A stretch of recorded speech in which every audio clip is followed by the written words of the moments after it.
Euskal Herriko pentsiodunen mugimendua hasi zela 7 urte bete direla eta Debabarreneko pentsiodunek manifestazio jendetsua egin zuten zapatuan.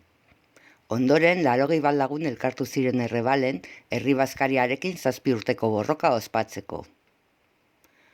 Une honetako helburu garrantzitsuena pentsioa gutxienez lanbide-arteko gutxieneko soldataren parekoa izatea da, Nafarroan lortu duten bezala.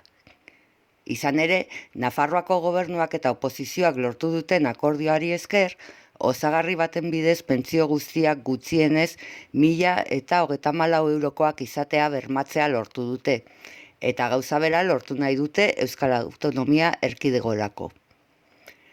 Asmo horrekin sartu dute eskaera hori jasotzen duen herri ekimen legegilea Gasteizko Legebiltzarrean.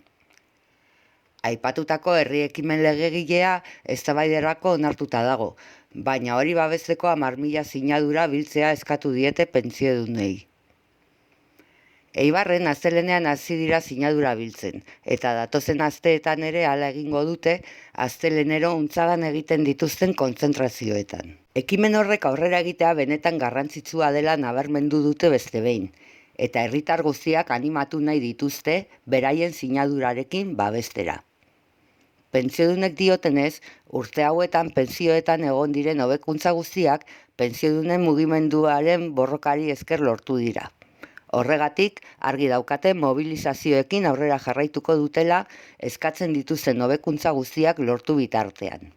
Pentsiodunak jota